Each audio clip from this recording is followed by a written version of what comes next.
സ്തോത്രം പറഞ്ഞ് ഇന്ന് പകല് വചനം പറയുന്നു, ഒരുത്തൻ 3 ആട്ടിൻകുട്ടി, ഒരുത്തൻ ഹല്ലേലൂയ 3 അപ്പവുമായി, അടുത്തൊരുത്തൻ ഒരു തുരുത്തി വീഞ്ഞുമായി നിനക്ക് എതിർപ്പെടും. നീ അവരെ കാണുമ്പോൾ അവർ ദൈവഗിരിക്ക് അല്ലെങ്കിൽ ദേവാലയത്തിലേക്ക് പോകുന്നതായിട്ട് നിനക്ക് എതിർപ്പെടും. സ്തോത്രം പറ. ഇന്ന് പകൽ ദൈവത്തിന്റെ ആലോചനകൾ ദൈവം കൈമാറുന്നത് എവിടെയാണ്? നീ ദൈവ ശബ്ദം കേട്ട് മുമ്പോട്ട് പോകാൻ ആരംഭിക്കുമ്പോൾ മുതൽ ദൈവം ചിലത് നിന്റെ മുമ്പിൽ വെളിപ്പെടുത്തും. ഒന്നാമത് 3 ആടിനെ ദൈവം വെളിപ്പെടുത്തി കൊടുക്കുക, രണ്ടാമത് 3 അപ്പത്തെ ദൈവം വെളിപ്പെടുത്തി കൊടുക്കുക, അല്ലെങ്കിൽ 3-ാമത്തെ പ്രാവശ്യം ഒരു തുരുത്തി വീഞ്ഞ് ചുമന്നു കൊണ്ടുവരുന്ന 3 ആൾക്കാരെ അവർ കാണുക. അവിടെ ശമൂവേൽ അവനോട് പറയുക, നീ അവരോട് മിണ്ടാതിരിക്കരുത്, നീ അവരോട് സംസാരിക്കണം. ആമേൻ പറഞ്ഞ് 1-ാമത്തെ അടയാളം ആടുകളുടെ ഇടയന്റെ യേശുവാണ്. ഇന്ന് പകൽ കാൽവരി ക്രൂശിൽ മരിച്ച് ഹല്ലേലൂയ 3-ാം നാൾ ഉയർത്തെഴുന്നേറ്റവൻ, ഹല്ലേലൂയ ഉയർപ്പിന് മുമ്പേ ശിഷ്യന്മാരുടെ മേശയിൽ പറഞ്ഞു, ഹല്ലേലൂയ എന്റെ ശരീരമാകുന്ന ഇത് ഭക്ഷിക്കുമ്പോഴൊക്കെ നിങ്ങൾ എന്റെ മരണത്തെ പ്രസ്താവിക്കുന്നു.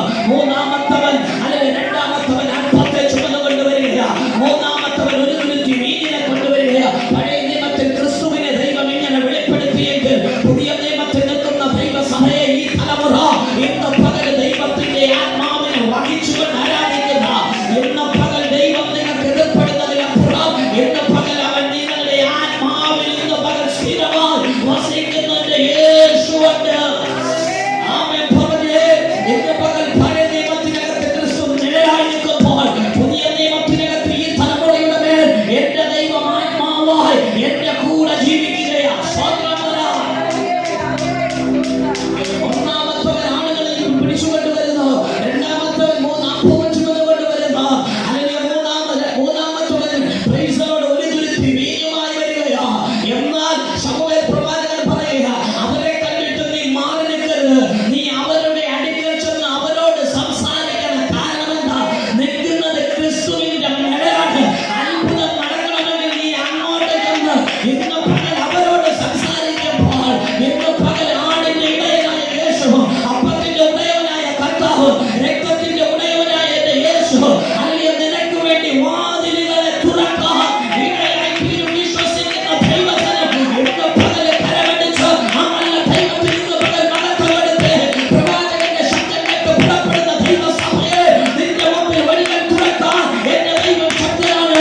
ഇന്ന് പകൽ നിനക്ക് അടയാളം തരാൻ, ഇന്ന് പകൽ നിന്റെ ശബ്ദത്തിനനുസരിച്ച് പ്രവചനത്തെ പൂർത്തീകരിക്കാൻ ഇന്ന് പകൽ ദൈവത്തിന് കഴിയും. ഒന്നാമത് ശമൂവേൽ പറയുകയാണ്, കാലേബിന്റെ കല്ലറയ്ക്കൽ വെച്ച് ഇന്ന് പകൽ 2-ാമത്തെ ആളെ കാണും. മരണം കൊണ്ടൊന്നും ആകുന്നതല്ല ക്രിസ്തീയ ജീവിതം. മരണത്തിനപ്പുറം ദൈവം നിന്നോട് സംസാരിക്കുകയാണ്. നിന്റെ മരണം കഴിഞ്ഞു, ഇന്ന് പകൽ ക്രിസ്തുവിനോട് നീ ജീവിക്കുക. കാലേബിന്റെ കല്ലറയ്ക്കൽ എത്തുമ്പോൾ ഇന്ന് പകൽ വചനം വിളിച്ചു പറയുന്ന 2 ആൾക്കാർ വന്ന് നിന്നോട് സംസാരിക്കും. മാർത്തയും മറിയയും മറ്റേ മറിയയും ഇന്നും പകൽ യേശുവിന്റെ കല്ലറ കാണാൻ അധികാലത്തെ ഓടിച്ചെല്ലുമ്പോൾ അവർ കാണുന്ന കാഴ്ച, ഒരു ദൂതൻ തലക്കലും ഒരു ദൂതൻ കാറ്റിലും ഇരിക്കുക. അവർ പറയുന്നു, നീ അന്വേഷിച്ചു വന്നവൻ ഉയർത്തെഴുന്നേറ്റിരിക്കുന്നു. ഇന്ന് പകൽ വിശ്വസിക്കുന്ന ദൈവജനം കല്ലറയ്ക്കപ്പുറം ഇന്ന് പകൽ നമുക്കൊരു ജീവിതമുണ്ട്. ചിലതിന്റെ മേൽ ഒരു നിത്യ ജീവന ദൈവം ഇതിനകത്ത് പറയുകയാണ്. പഴയ നിയമത്തിനകത്ത് ക്രിസ്തു നിഴലായി നിൽക്കുമ്പോൾ പുതിയ നിയമത്തിനകത്ത് നിനക്ക് ജീവനായി നിൽക്കുകയാണ്, നിനക്ക് നിത്യ ജീവനായി നിൽക്കുകയാണ്. ചുടാലഘടകം ഫലമലഘടകസ്വീയ. വിശ്വസിക്കുന്ന ദൈവജനം ആ കരമടിച്ചു ദൈവത്തിന് നന്ദി പറ. ഞാൻ നിൽക്കുന്നത് നിത്യ ജീവന്റെ അകത്താണ്.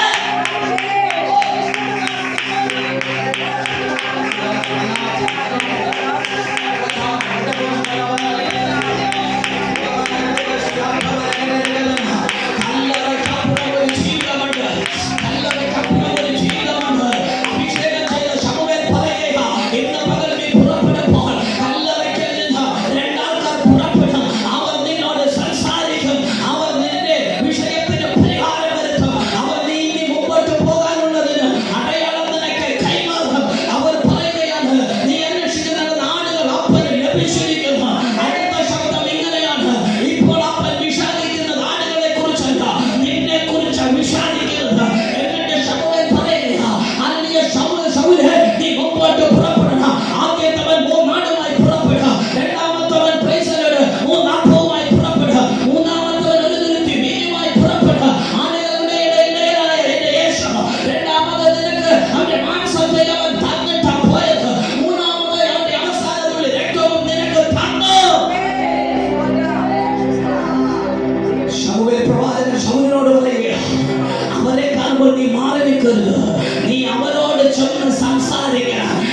പകരം ഞങ്ങളോട് ഇങ്ങോട്ട് ഈ കൂട്ടായ്മയിലേക്ക് കടന്നു വരുന്ന ദൈവമക്കളെ ഇന്ന് പകരം ഞാൻ നിങ്ങളോട് വിളിച്ചു പറയുകയാണ്.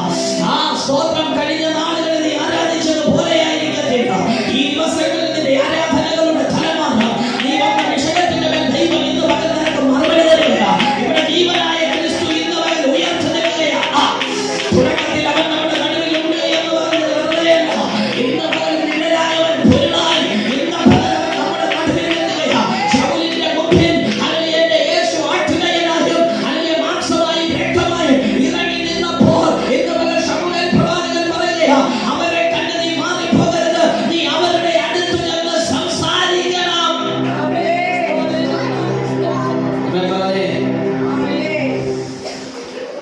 പ്രൈസലോടുള്ള വചനം പറയുന്നത്, ഒരു മൃത്യുവിനെയും ചുമന്നുകൊണ്ട് ഇങ്ങനെ 3 പുരുഷന്മാർ ബെഥേലിൽ ദൈവത്തിന്റെ അടുക്കൽ പോകുന്നതായി നിനക്ക് എതിർപ്പെടും. അവർ നിന്നോട് കുശലം ചോദിക്കും, നിനക്ക് 2 അപ്പവും തരും, നീ അത് അവരുടെ കയ്യിൽ നിന്ന് വാങ്ങി കൊള്ളണം. അതിനുശേഷം നീ ഫിലിസ്ത്യരുടെ പട്ടാളം ഉള്ള ദൈവഗിരിക്കെത്തും. സ്തോത്രം.